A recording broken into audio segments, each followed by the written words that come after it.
ಹರೇ ಶ್ರೀಕೃಷ್ಣ. ಶ್ರೀಮದ್ ಭಗವದ್ಗೀತೆ ಅಧ್ಯಾಯ 4 ಶ್ಲೋಕ 37.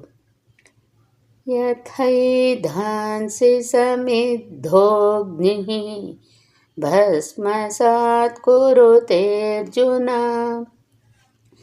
ಜ್ಞಾನಾಗ್ನಿಃ ಸರ್ವಕರ್ಮಾಣಿ ಭಸ್ಮಸಾತ್ ಕುರುತೆ ತಥಾ.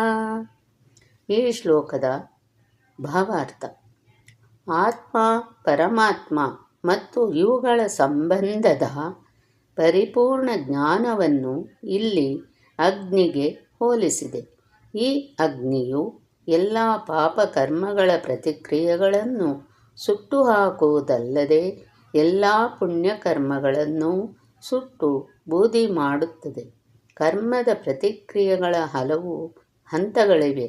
ರೂಪುಗೊಳ್ಳುತ್ತಿರುವ ಕರ್ಮದ ಪ್ರತಿಕ್ರಿಯೆ, ಫಲಿಸುತ್ತಿರುವ ಕರ್ಮದ ಪ್ರತಿಕ್ರಿಯೆ, ಆಗಲೇ ಸಾಧಿಸಿದ ಕರ್ಮದ ಪ್ರತಿಕ್ರಿಯೆ ಮತ್ತು ಕಾರಣಪೂರ್ವಕ ಕರ್ಮದ ಪ್ರತಿಕ್ರಿಯೆ. ಆದರೆ ಜೀವಿಯ ನಿಜಸ್ವರೂಪದ ಜ್ಞಾನವು ಎಲ್ಲವನ್ನೂ ಸುಟ್ಟು ಭಸ್ಮ ಮಾಡುವುದು. ಮನುಷ್ಯನಿಗೆ ಸಂಪೂರ್ಣ ಜ್ಞಾನವು ಲಭ್ಯವಾದಾಗ ಕರ್ಮಗಳ ಎಲ್ಲ ಪ್ರತಿಕ್ರಿಯೆಗಳೂ ಸುಟ್ಟು ಹೋಗುತ್ತವೆ.